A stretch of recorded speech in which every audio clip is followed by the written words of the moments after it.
We are here today to talk about member retention and engagement with our first Lunch and Learn series. My name is Erin Dailey, and I'm the 4-H educator in Gallia County.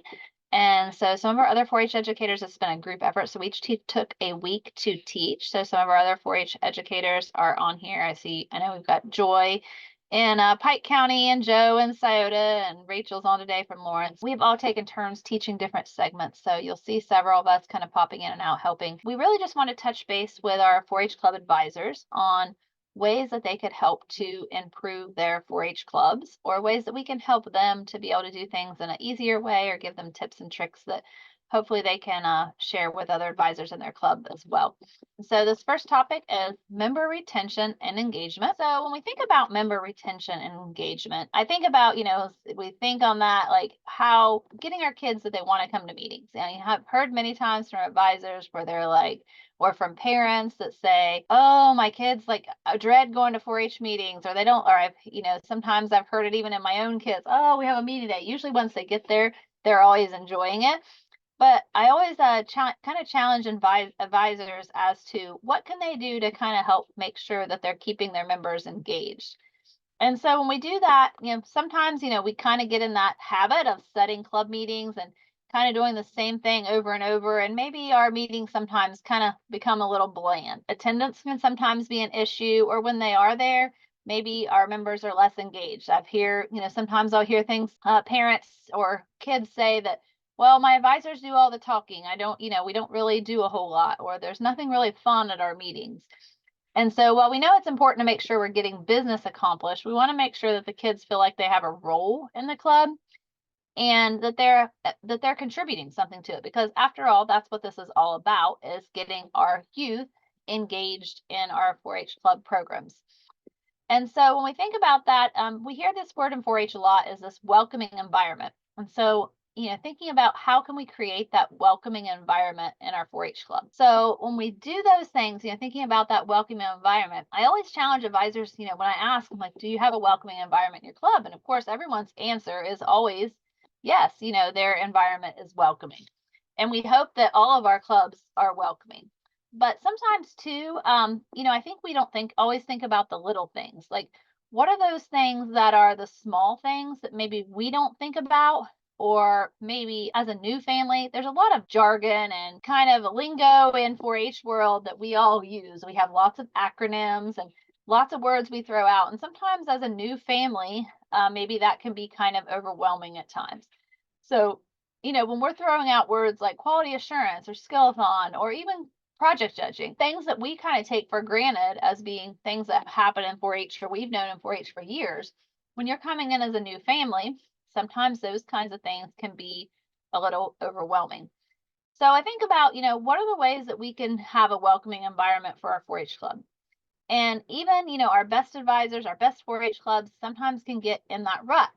And so how can we be intentional about making sure that when new families come in, or even our existing families, that everyone is feeling like they're a part of the group, that they're welcome and engaged? So looking at ways that we can do that. So, looking at strategies for member engagement.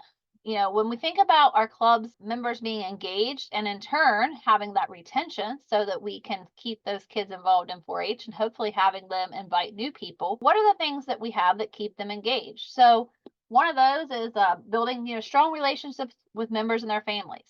And so a lot of times, that might mean asking your kids, knowing what's going on in your members' lives, asking how things are going, how are sports going, how are things going with their project, so that they having that they feel like they're heard, that they feel like they're valued in those club meetings, as well as, in that before and after. A lot of that relationship building, as we know, with any organization, sometimes doesn't happen within the walls of that calling to order and the meeting being adjourned. Sometimes it happens in those times before and after the meeting, or other times when we're seeing those members out and about. Another way, creating opportunities for members to take part in service projects. And when we talk about taking part in service projects, a lot of times, we hear like, oh, we're doing this service project, we're collecting money for this, or we're going to do this this activity.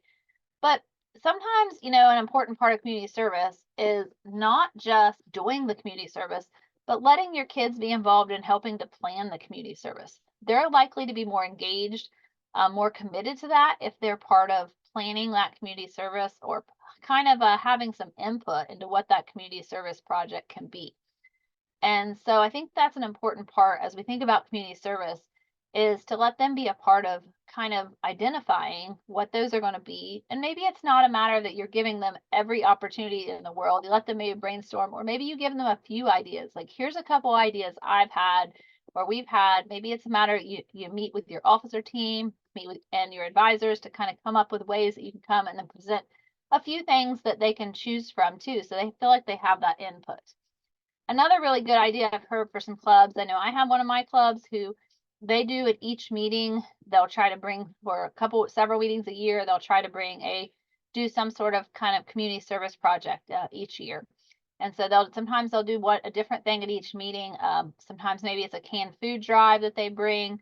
At their last meeting, they actually asked for gently used like towel sheets, things like that could be used at camp, because we constantly have kids that forget those things. So they brought in, clean, washed, but gently used sheets, towels, things that maybe they had available, because we go through a lot of those at camp.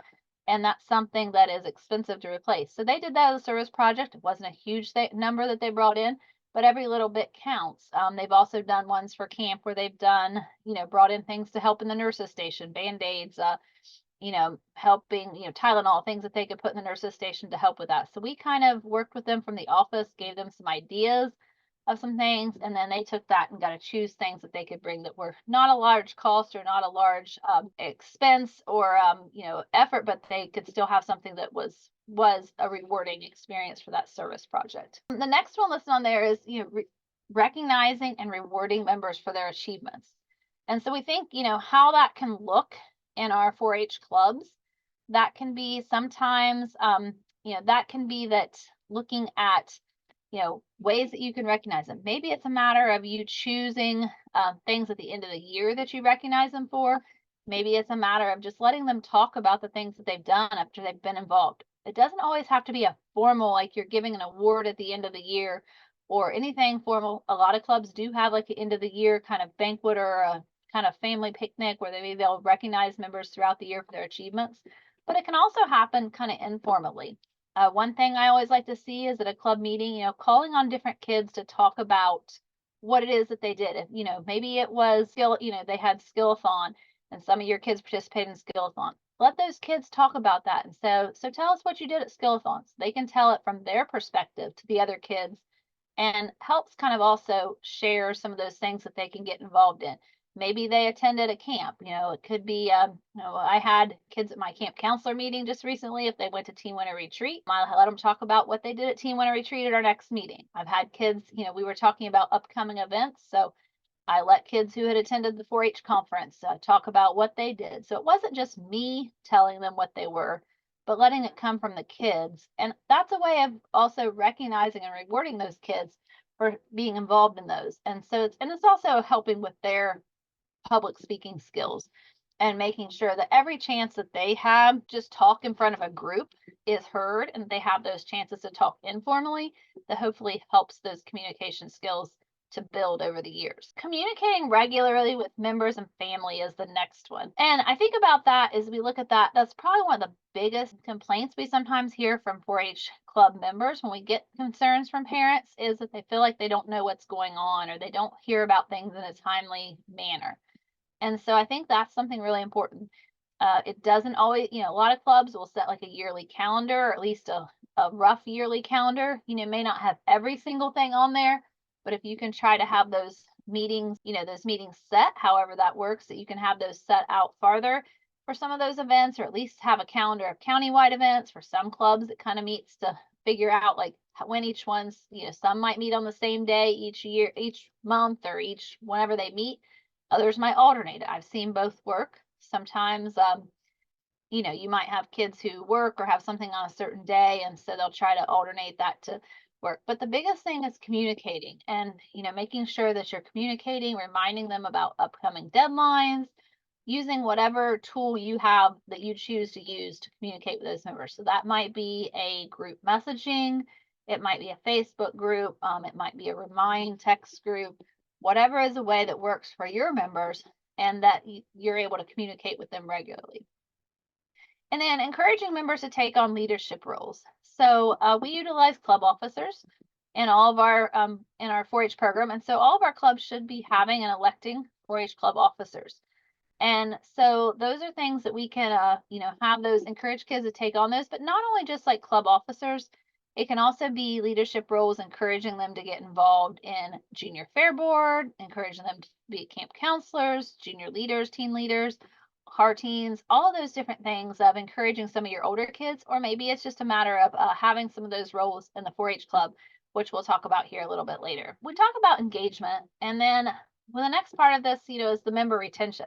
And I really believe that the two of those go hand in hand. So if our members are going to be engaged, we're more likely to retain those members, and they're more likely to want to continue to be involved. And so I think that's really important, to make sure that we're retaining those members and they're continuing to be involved. And so, it seems simple, but a lot of times, those key points of making sure to have that member retention is, to help make sure they are engaged. And you do that by, having quality programming, make sure that you have activities. A lot of times, sometimes meetings, maybe they just go and do their business, but at the meeting, and then, they're done with the meeting. But also finding ways that you can, setting up guest speakers, setting up things at your club that make it worthwhile for your kids to come. Nobody wants to be at a meeting longer than they have to be, but also people don't want to take time out of their day and plan to be there and then only be in there for 15 minutes or 20 minutes and be done. So trying to provide quality programming, and that doesn't have to necessarily be, it can be guest speakers, it can be those things, but it can also be your members doing demonstrations at each club meeting, and doing those demonstrations, which is twofold, because it provides that something that's happening at the meeting, that programming and activities, as well as that opportunity for those kids to have that public speaking doing their demonstration. Your activities might be your recreation leader doing an activity, could be your health and safety officer doing something. There's lots of ways that we could utilize those officers or your club members to help provide that quality programming and activities. Next is hosting social events and activities. So while we are want to make sure we're doing those, those parts, all those important parts that have to happen business-wise, we also want to make sure that our clubs are doing some fun activities. So having social events, maybe it's your club goes to a ball game or a trip, or does an outing somewhere.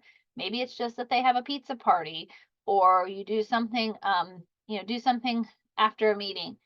So let your club members be involved and figure out what those social events are, and have social events and activities for your club members to take part of. And then encouraging members to pursue their interests with projects and activities, making sure your members know about the different things that are available. That, goes hand in hand with the next one of those opportunities to learn new skills and talents. And so as we think about, encouraging your kids to try different projects, some of that kind of all comes in play when if you're doing those demonstrations, or you're letting people talk about the opportunities that they've taken part in. Those all help to encourage your other members to expand their horizons and maybe take part in some of those things as well. And then, of course, encouraging members to participate in competitions and events. Those might be things like Skillathon. If Skillathon's optional in your county, some it's required, some it's optional. But taking part in Skillathon, maybe it means taking part in a judging contest. Sometimes there's livestock judging contests. There's public speaking contests, like the health and safety speaking contest. There's lots of different things that our members can participate in. So encouraging your members to participate in those things is really important. Could also be like those countywide or regional camps. We have our spring fling camp that happens for our younger kids. We just had Team Winter Retreat for the older kids. 4-H camp in general, encouraging those kids to take part in that as well. So we talk about all these ways of member retention and engagement strategies, but what are some specific ways that we actually can think about how we do these? And we've talked about several of those, but some of those things, as I've kind of put this together, thinking about some of those things that have worked, and I'm sure many of you can think about things that you might have seen, or gather other ideas that you might be able to implement as well. But one of those might be, a mentorship program. So sometimes if you're pairing like an older member with a younger member, you have a new member coming in, That's a great opportunity for those kids to mentor, as well as it's great for both the older and the younger members, as well as then helping to have that younger member feel like they're part of the group, kind of bringing them into your club as well. Hosting an awards ceremony. So we talked about, different ways to recognize them, and it doesn't have to be anything formal or scary. Doing something at the end of the year where you just call each member up. Maybe you have a certificate that you order it on Amazon, or I'm sure if you talk to your extension office, they would be happy to help you print a basic certificate to give each kid. It's not any, usually it's not, or a blank one that you can fill out and put in each kid's, they're completing their year. Little things like that just help your kids to feel like it's special, to help feel like they've done that. You can recognize kids who maybe went to state fair, kids who did well with their projects that year. You can do lots of different things to be able to do that. Some clubs, if they're especially, maybe they might have things like most improved or give awards at the end of the year, specifically larger clubs. And so whatever you want to do with that, but it doesn't have to be anything super formal. So I think sometimes we think that's scary when we think about having an award ceremony.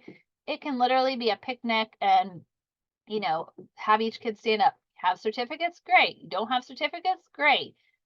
You can give each kid a candy bars from the Dollar Tree in the small snack size, and give each kid a candy bar and give them something, something cute, or just hand them a bag of candy, and they think that's great.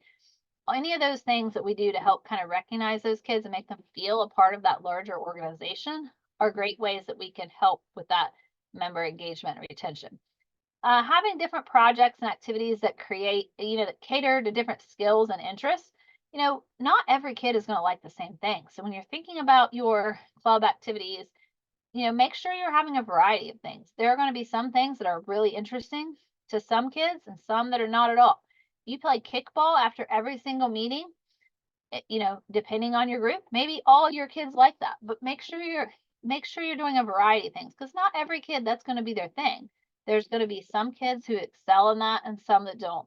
And we want to make sure we're having a variety. Maybe you have a presentation on bugs. Well, there might be some kids that think that's the most boring thing they've heard of, but they're going to still get something from it. And then there's going to be other kids that's going to be their spark, the one thing that really gets them interested and gets them something to, further their interest and skill level. So providing that variety of things is really important. And you've probably seen a lot of our marketing here some of our marketing in the last couple of years. We've talked about finding your spark in 4-H. And so I think that's really important that we think about, when we think about those different things that we're offering, remember that we're trying to find whatever that spark is with those kids, and find that thing that's going to get them hooked, that's going to be their spark to get engaged with 4-H.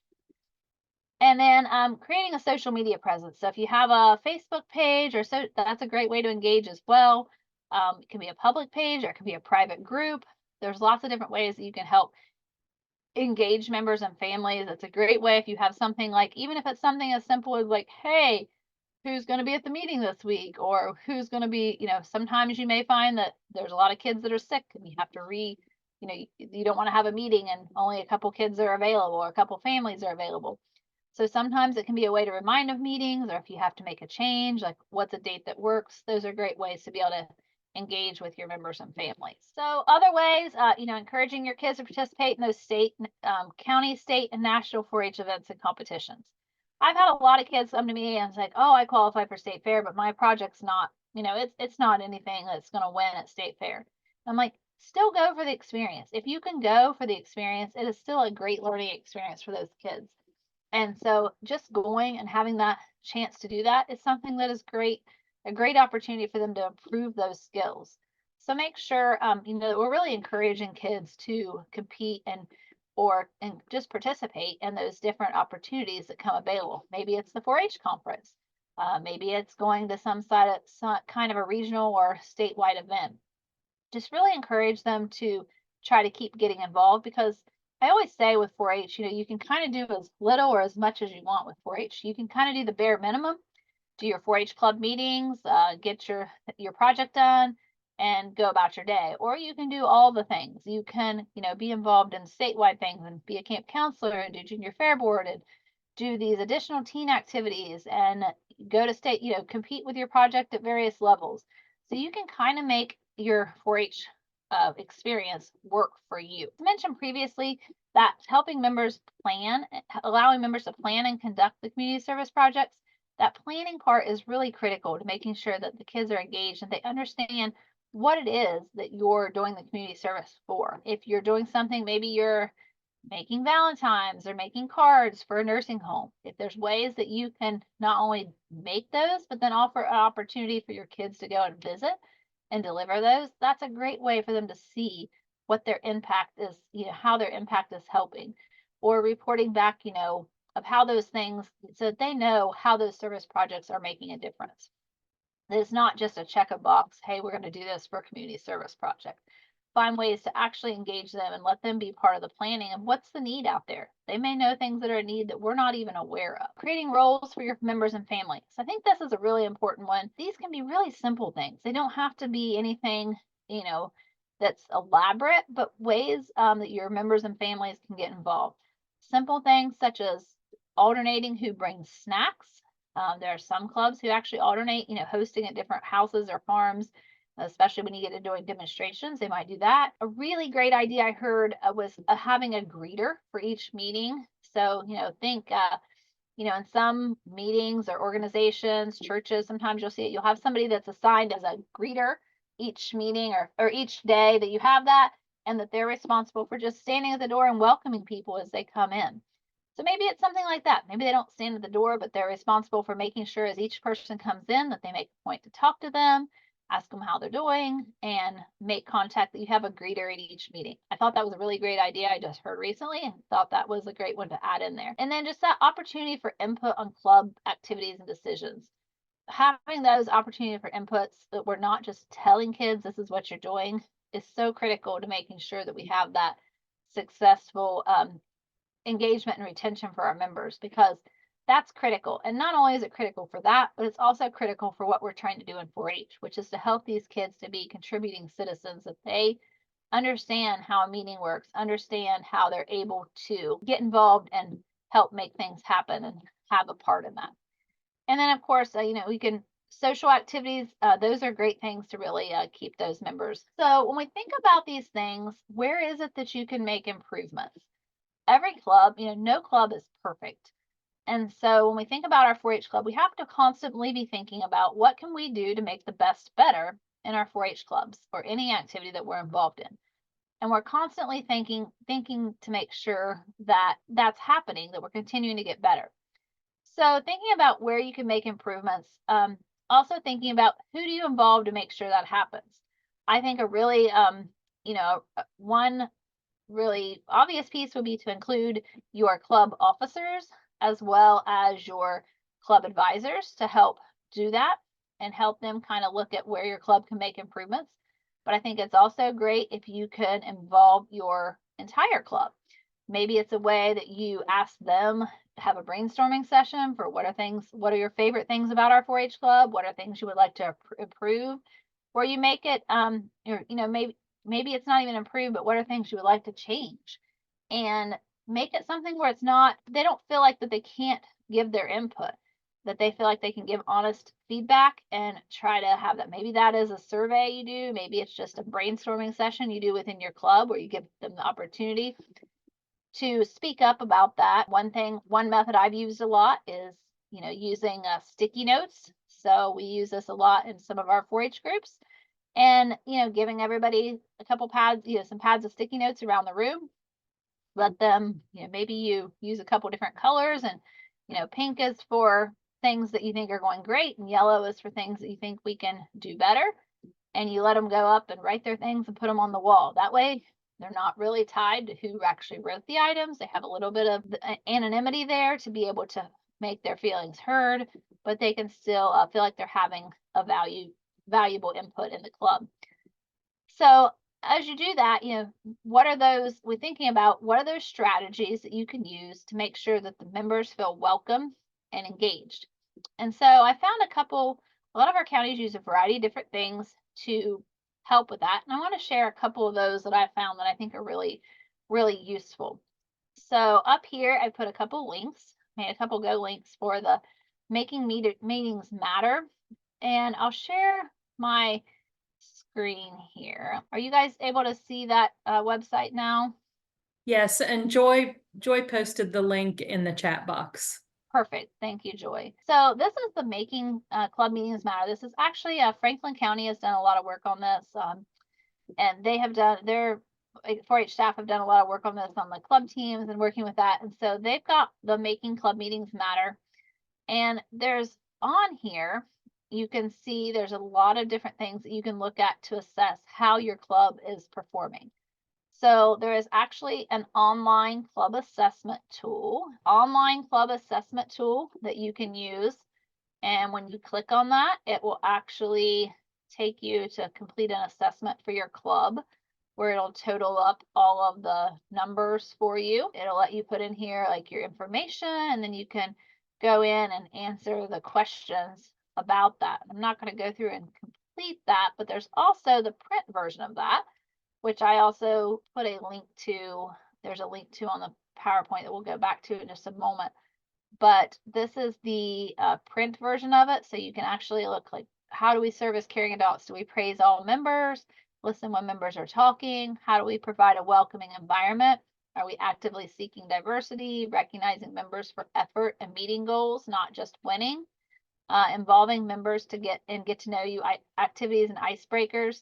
So you do all these, you answer these questions, you add up your totals, and when it gets to the end, it gives you a total and kind of gives you a total for your score. Are you vibrant? You're doing well with very little need for improvement, thriving. Some areas improvement should be considered to keep things fresh, alive. Some areas are needed for some, you're getting by, but you need some more areas for improvement. And then it kind of has that your club's, needs a little breathe life back into it, and then seeking help, looking for a mentor to help ways to improve. So we don't look at this as a way that it's something that is, that is meant to make you feel bad about your club, but always knowing that everyone can improve. And so this is a great way. I think I can see this working with you sitting down with officers and advisors and completing this questionnaire. There's a scorecard there. There's also some different handouts and things like the Making Meetings Matter handout. This shows different parts of your meeting. So if you haven't seen this before, I know a lot of these get shared sometimes, but we get a lot of things shared. Sometimes they get missed or forgotten.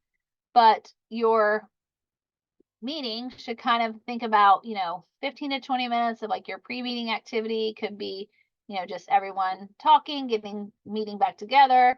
You could have 15, 20 minutes of your business meeting, 15 to 20 minutes of recreation, and then 40 to 60 minutes of education. And I know that could sound a little long. You're not going to have that at every meeting, but kind of thinking about your education might be a guest speaker, demonstrations, community service. So all those things that we're already doing, your project work, those might be things that you kind of have on the education piece. So finding ways that you make sure that we understand that our business meeting should really only be taking 15 to 20 minutes of that meeting activity, that we shouldn't be having really long meetings that are going to the business part dragging on forever. Great information for helping new families, creating a 4-H club welcome committee, which I think is a great way for helping members get engaged. And it also gives those ways to be able to help provide those other roles for 4-H members. So putting someone on the welcoming committee is a great way to help find other ways to get people involved. And also utilizing club committees. Especially if you have a large club, these are really great ways that we can help do that. And not only does that help with our 4-H club to be working well, but it also helps those kids as they go to apply for scholarships or awards later on down the road, that they can have those things to put on their resume. So again, back to our PowerPoint, I do have a link here to the club assessment tool. Joy, I don't know if you have a chance to stick that in the chat box as well. And then always county resources are also available from your county 4-H educator. They may have some of these same resources or some other resources available, but always remembering that we need to be looking constantly to make sure that we are making our clubs better all of the time. So that brings us to the end of our presentation. Go to the next slide that does have our Lunch and Learn quiz. The Lunch and Learn quiz, if you go on and complete that, you can scan the QR code or go to that link. And if you go to that link that will give you some questions to answer to reflect on today's lunch and learn session. And once you do that and complete that, those will be shared with your 4-H educators. I know many of our counties are using these to count as opportunities for training in your county. So make sure to complete that to receive credit for attending the volunteer training. And again, if you know of others that might be interested in hearing this, or other advisors in your club or in your county, we will be sharing these links of the recordings. So encourage them to go back and try to watch the recordings and hopefully get some new ideas.